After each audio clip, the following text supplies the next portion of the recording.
Hi, this is Andre, and thanks for checking out Synthisophy. Synthisophy is scientifically integrating the wisdoms of history based on fact and truth into our present culture. We're going to talk today about chapter 26, Yin and Yang.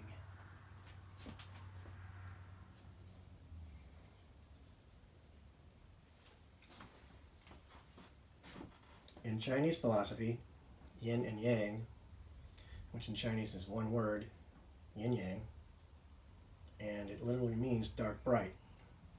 It describes how seemingly opposite or contrary forces may actually be complementary, interconnected, and interdependent in the natural world, and how they may give rise to each other as they interrelate to one another. Many tangible dualities, such as light and dark, fire and water, expand, contract, black and white, left and right, are thought of as physical manifestations of the duality symbolized by yin and yang.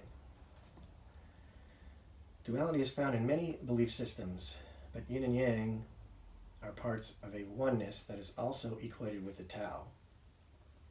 The term dualistic monism has been coined in an attempt to express this paradox of simultaneous unity-duality. Yin and yang can be thought of as complementary rather than opposing forces that interact to form a dynamic system in which the whole is greater than the sum of its parts, as in Gestalt. Everything has both yin and yang aspects. For instance, shadow cannot exist without light. The yin-yang symbol shows a balance between the two opposites, with a portion of the opposite element in the middle of each. Let's consider masculinity and femininity in terms of yin and yang. Masculinity, manhood or manliness, is a set of attributes, behaviors, and roles associated with boys and men.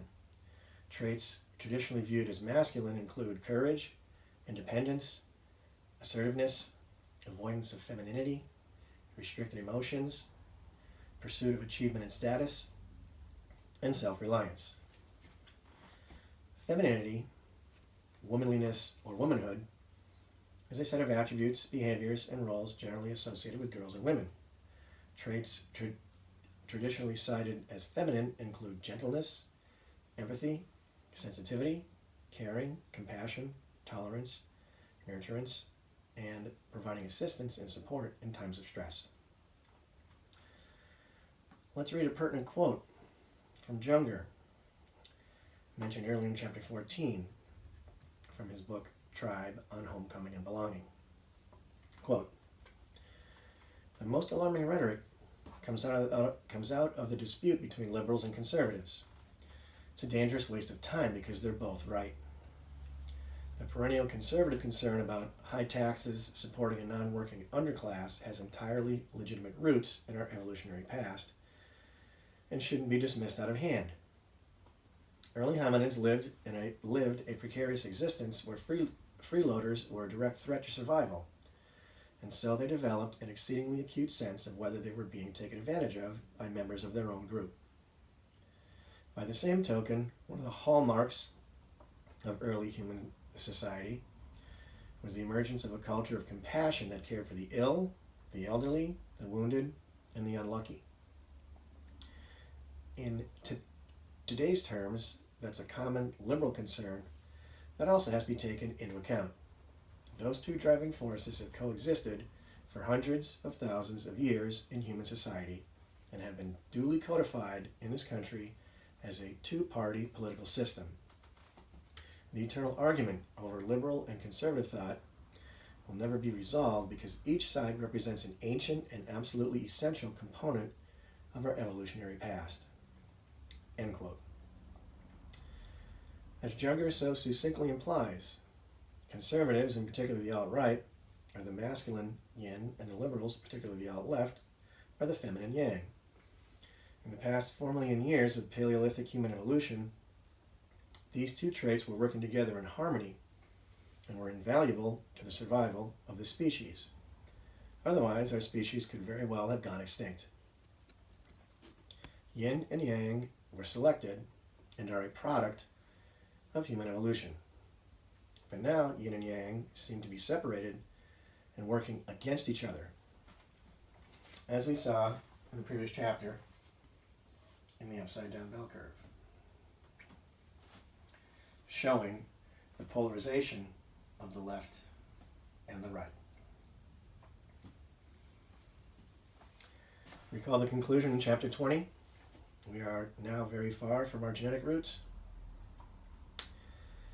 So let's talk about the degrees of change in society over the 4 million years from Australopithecus to the advent of civilization, which is the baseline just described in Tribe, as in the cognitive, confirmation, and argumentative biases in the tribal warrior ethos, which is the ancient evolutionarily selected and genetically selected mindset of the hunter-gatherer era that resulted in the success of the tribe and Homo sapiens to the extinction of others.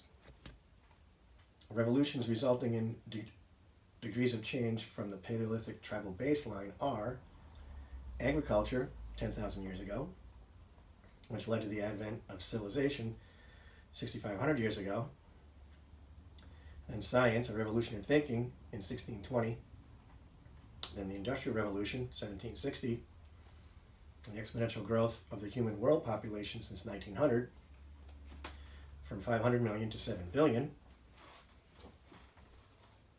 as we can see here, and this spike in population growth. And then the Digital Revolution, 1980, and the Information Age now.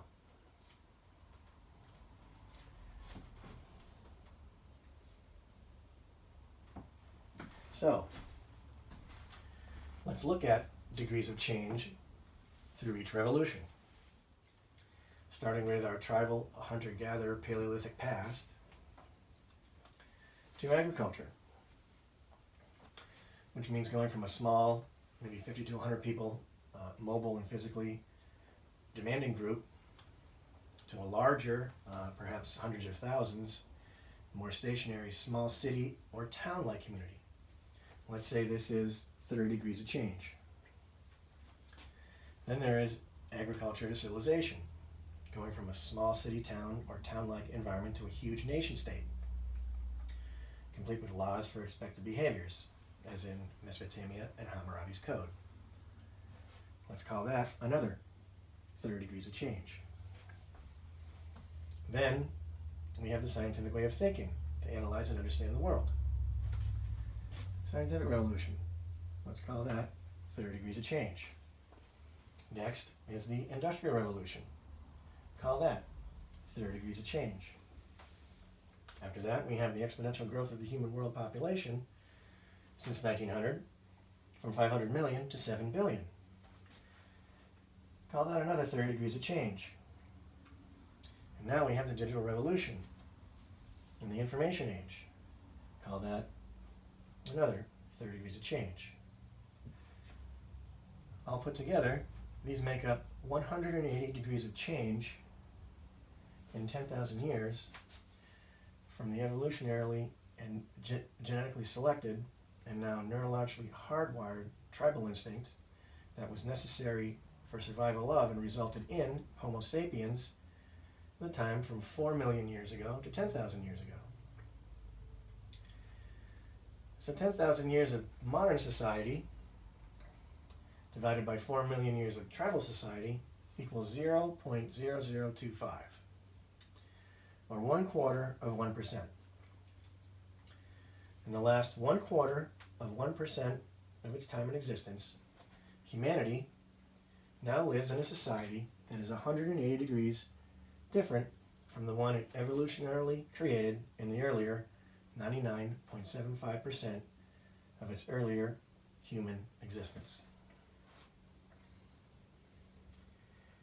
Let's take a quick look again now at this graph. As a visual, picture this graph of the world population with the baseline extending 400 times its present length, which is about the length of a football field. That would be the 4 million years leading to the spike in population. So as we can see, starting 10,000 years ago, those Paleolithic evolutionary traits of humanity were subject to huge societal change and have moved 180 degrees into uncharted societal waters.